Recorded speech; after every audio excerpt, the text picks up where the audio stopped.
why do so many of us seem to have challenges around, even if we know what our strengths are? Yeah. Well, so guess what? Your weaknesses and your challenges actually come from your strongest talents. What? Because I know it sounds contrary, but each of these talents has a very deep need. And if you don't get that need met, then it will turn into weakness. Okay, Oh, for example, the person who, here's an example of me. I'll just be quite frank. I talk a lot, right? So that's my communication is actually a gift. I talk and I write. Well, if I get nervous yep. or if I feel like, if I feel like my husband and I are like not communicating, Hmm. and he's just stepped on my last word and he's not listening to me. Oh, that never happens. I don't know what you're talking about. Well, yeah, right. But I will talk faster and I'll talk louder Yes. because Yes. I'm trying to be heard. So my talent of communication, this gift that I can use very well for good purposes, if I don't feel heard, I can go down that path of, you know what I'm saying? I might even drop a bomb, Julie. I'm just saying. So this is very interesting. This is very interesting because I truly believe this. And what I think you're trying to say, and correct me if I'm wrong, is that if you don't use your gifts and allow them to flourish, they can kind of backfire on you and become, as you say, a weakness. Absolutely. Yeah, I truly believe that because what's inside of you and the gifts that you have and that you were born with are there for a reason and usually connected to your soul plan and purpose of being here. Yes. Right? Yes. So if you're not using them, that means you're not in alignment. And if you're not in alignment and you're not using your gifts, you're doing something else. I get it. You need to pay the bills. Maybe you're going to work every day and I was in marketing for quite a long time. I liked it and I could do it. It wasn't like awesome, but I liked it. But I have other strengths that are stronger. But if you ignore or are unable to use your gifts, then that has to come out some way. And sometimes it comes out and a worse way or a weakness, or you shelf it completely. Well, absolutely. And it's not even, it can be even worse than that. Like you can do self-destructive behaviors, like eat too much or anesthetize yourself in some other way because you're so unhappy with where you are and you don't know how to fix it except, you know, go down some negative way. So a lot of it can be tweaked just by changing your environment. If you have an environmental misfit, so to speak, because what you're being asked to do drains your energy, you're not good at it, and you know it. Yep. And you don't win any awards and accolades. In fact, on your performance review, you've got a string of negatives. That's a clear sign that you're not living in your giftedness. Right. Right. So finding the how, how do you do the things and what can we do around you to change your environment? Some people need to work alone. They need to work with headsets in their head, in their ears, so that they can maintain focus and block out everything the chaos that's around them. It's the only way they can work. Well, what if they're in an environment where they cannot do that? Yeah, it's going to be very detrimental. Yes, and Yeah. it's draining their energy, and then they take their work home with them, and then and on and on. On and on. So what would be the Mhm. easiest way that you know of for someone to start developing their talents into strengths? Well, I think they should find a coach. Hello, Yes. and start to do some of that work. Like I said, there's multiple assessments. There's a lot of ways that people can learn how to work in their strengths and learn how to identify where they want, where do they have challenges, what's not working, and then what do they really want, and then how is the way to do that living in a strengths-based manner.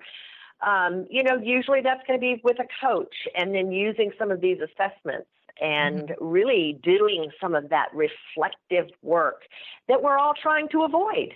That's how you do it, Julie. Yeah, absolutely. And I will always say this, I'm a coach and I have a coach, right? So I believe Oh that yeah. everyone should have a coach because you can't see your own stuff and you need someone to come in at that 30,000-foot view because it's easier I can point out your stuff, but I can't see my own stuff. It's just the way it is.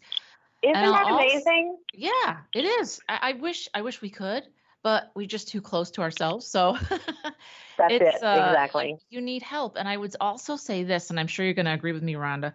Don't wait. Don't wait 20 years or 10 years. Get somebody to help you to figure this out because all that time you can be happy instead of struggling through it, right? Absolutely. And there are even assessments and coaches out there now, Julie, who work with children. Oh, Like they're starting to spot talent in kids 2 and 3 and 4 years old in their daycare. Like they're set up that way to pay attention to the child's unique giftedness. So, wow, can you imagine a world where we all got to live and work and play and serve in a way that was innately the way we knew how to do it and that people appreciated us for what see, we did? that would be awesome. And I do think that at some point schools need to start popping up or they need to start integrating courses that will help, just as they do with a child that's gifted in, oh, that person can really play basketball great, football great, tennis great. Just as much as we focus on sports, we should focus on gifts because it will save so much angst and anxiety and frustration if you can just Mm-hmm. find the way that the way that works with you for your gifts, that whatever your gifts may be. And how many gifts do people usually have, Rhonda? Is it like a couple or what's the normal amount? Well, you have it just depends on if I'm talking about giftedness from an assessment point of view Mhm. or just how people are innately, how you notice how they are, right? So Yeah. I think that you tend to lean dominant in about 5 or 6 areas, Okay. And or then, maybe 10, and that depends on your age, your life experience, so this is why assessments are helpful because they give us a starting point. Oh, now we see where you are right now and what your thinking is right now, because that's, it's developed over time. wow. Wow. I think this is awesome. I think that the strengths movement is something that we all start need, pay attention to, participate in. And Hmm. I really truly believe that this is a blessing and it's going to show all your assets and your gifts. It's going to be wonderful. And can you just tell us really quick, we are getting low on time, but I do want to give you an opportunity to talk about the Be Live TV and the show that you have. You bet. So I have a Be Live TV show. It's on Wednesdays at 11, and it's live streamed to Facebook. And I have a co-host with me, and we interview people on a specific assessment, actually the Clifton Strengths Assessment. And, we're just interviewing them on what they've discovered through their personal development journey. In So, I think that's important to really start to recognize how you have used your gifts and talents in strong ways, right? To make yes. change. Hmm. So if someone was out there and they're working at a job where they're not happy and they're not feeling fulfilled and they may know that they have something that they're pretty good at, what would be your advice to the listeners? Well, again, I would invite them to reach out and find a coach. Yeah, That absolutely. would probably be the first thing. And then whatever assessments that coach wants to use, then that's what they're especially gifted or certified or, well versed in. So, You, like you yeah, go ahead. you had mentioned that, and I had seen in your bio that you have a special emphasis on neuroscience principles. Yes. How does that I integrate with the strengths movement? Well, because it's really how your brain is wired, and your brain is also plastic. And so Right. neuroplasticity. So you can make change as long as you understand where you are in those moments, and so really understanding how your mind works and how to overcome obstacles and shift away from, the barriers you've got in your mind. Really, I think what neuroscience and neuroscience principles is all about. So working with your mind. This is the really cool point, everyone, that I want you to remember, no matter how old you are, no matter what you've been through. And I'll just say, professionally, let's just, speak professionally about your strengths and your gifts. You can still change and you can still make changes to your career, to yourself, and get on a different trajectory because of the way that your brain is wired with the neuroplasticity. I mean, it's been proven. So this is not woo-woo. This is backed by science. And that means that if you're out there and you're feeling, as I used to feel, like every day I would go to work and everything was great on paper, but I felt like I was dying inside because I wasn't using my gifts. Guess what? There are people like Rhonda out there who can help you figure out what your strengths are and really make some huge changes in your life to bring in that joy and really that, have that vibrant life that you're really after, right? Absolutely. Wow. Why? I mean, gosh, I cannot imagine wanting to live any other way. I can't either, but I do get it. People have to go to work and they pay the bills. And I'll tell you, it can be tough.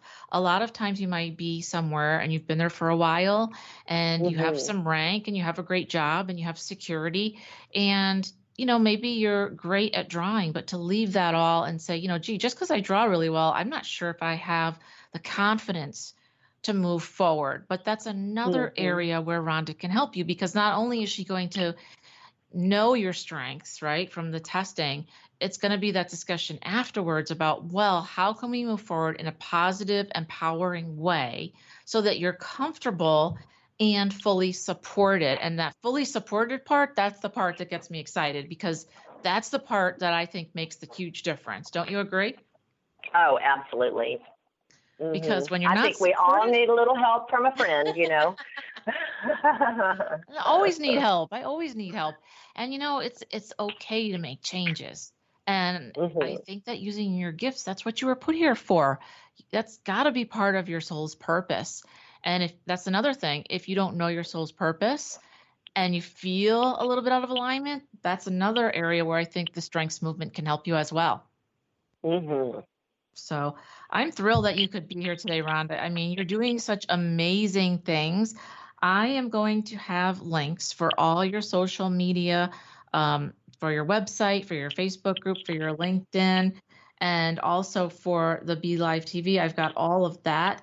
Is there anything that you would like to leave the listeners with? Any words of encouragement or tips that you might have for them?